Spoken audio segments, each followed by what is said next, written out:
Hello everyone, welcome back to the channel. Today I have this 2020 Jeep Gladiator.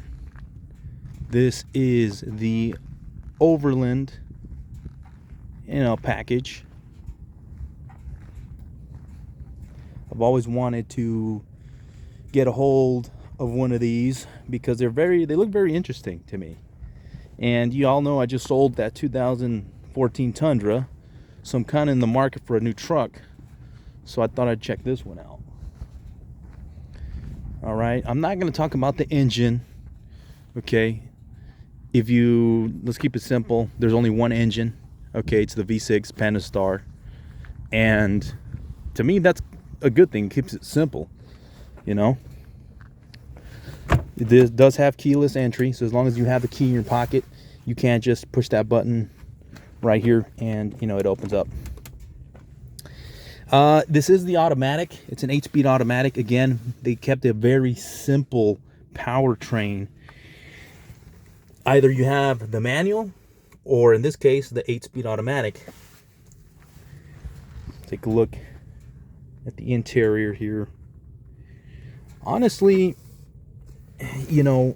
I've never owned a Jeep, but I can tell you that I've been in Jeeps,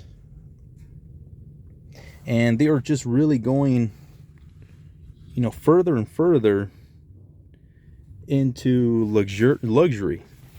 Seems that way to me, at least. Okay, let's hop in real quick. This does have the push button start, right? So you press the brake, and then as long as the key is in the vehicle, it starts up, right? There we have Jeep. Okay, you got a lot of information. A lot of information. We have your vents, but you have a lot of information on here, right? You have your display for 2 high, 4 high, neutral, 4 low. And since we're here, let's talk about the MPG. I got this with 46,100 miles. I've had it for a little over 700 miles, and it's been about 3 days. Had it for 3 days, drove it around.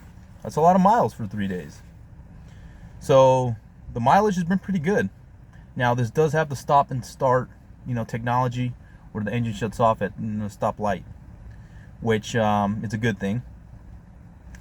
And then as far as, here's the steering wheel. Pretty busy steering wheel, but I mean, these are pretty much all the options you need. On this side, the bed does have the 115 volt outlet, so this is the button that you press to activate it and deactivate it.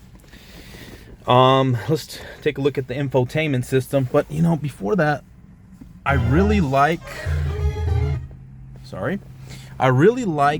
the the stitching. It makes it look, really, really fancy. It makes you forget that you're in a Jeep, if I'm being honest. I don't know. It just looks, just more luxurious. You feel like you're in a limited Ram, in a way. If you've ever been in one of those. Now the infotainment system is pretty cool. I did like it. This is really busy. There's a whole bunch of buttons here. Sorry, I got the glare. Sorry about that. Not much I can do. The sun's out. But it's a little redundant, especially with all these controls for the climate. So the climate controls. I mean, it's redundant because if you go here to climate, sheesh. I know you guys are going to hate me for the glare, but oh well. So if you go to the climate, you can turn it on here. You can do up, down. Geez. You can do up, down on the climate controls. You can set your temperature. You can set your fan speed. So what is the point of all of this right here? You can put the direction of the air. So all this whole cluster of buttons, this right here, all this can be just found on the screen itself. So that is the only thing that did bug me a little bit. But that's first world problems. right? I guess maybe the reason they did is if the screen ever fails or something, you still have, you know, your important climate control down here. And maybe that's the only reason I can think of. You do control all the windows from the center. So here you control all 4 windows. Most likely that's because of the, you know, the fact that you can take all the doors off. So I'm sure that has something to do with that. You have your 12-volt charger here, some media chargers there, auxiliary, and of course you got your knob and your 4-wheel drive shifters, right? Couple cup holders. Right in here we have a little bit of storage in the middle. It's kind of like a 2-part storage, and that place is for your key, which I don't have it in there.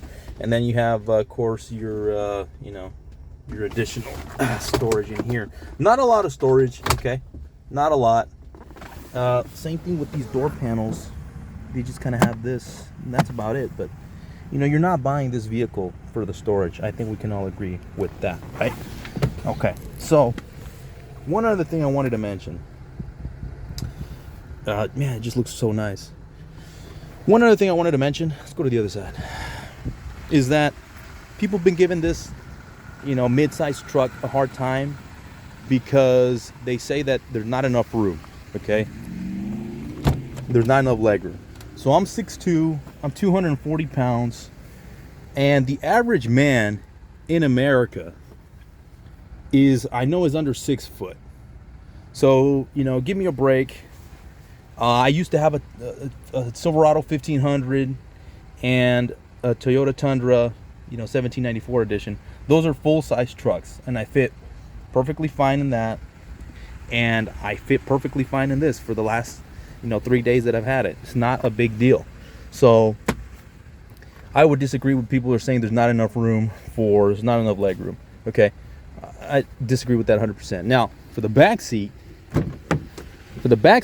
I would agree. The back seat, we got a little bit of storage, right? This is what the back seat looks like.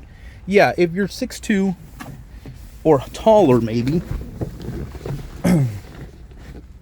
Like, come on, big deal, right? I mean, I fit in here just fine.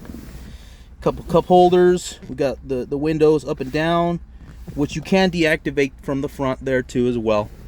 And this is what, you know, the cabin looks like. It looks really, really nice, to be honest with you.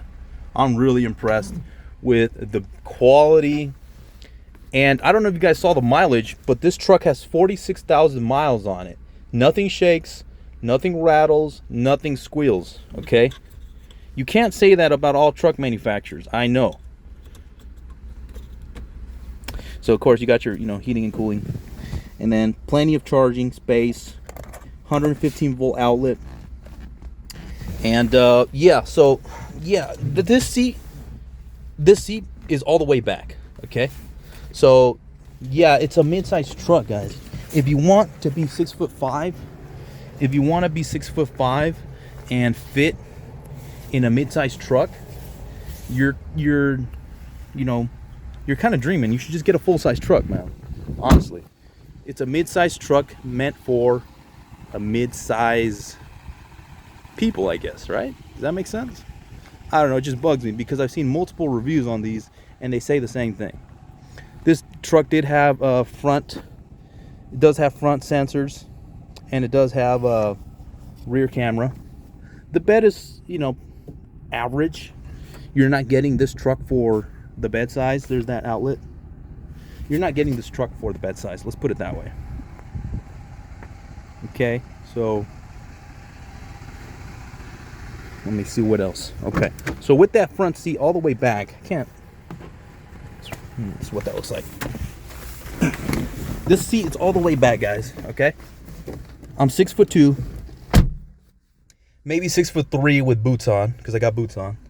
And yeah, this is not the most comfortable ride, but this is a mid-sized truck. So, you know, if you got, you know, people that are a little bit smaller, this truck would be perfect. It's plenty of room. All right, what else are we going to talk about? Let's see. Okay, the price. The price on this truck is about, I believe I saw new was about $54,000. But right now, you can get them for about between 38 and I would say 45, depending on the mileage.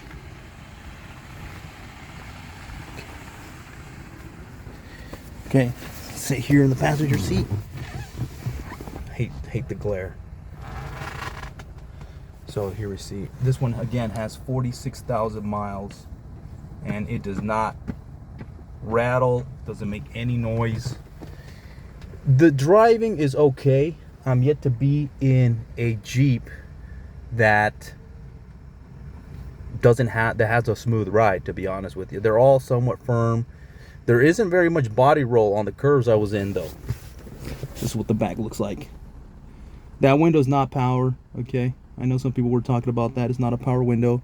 And there is additional cup holders if you pull that tab down.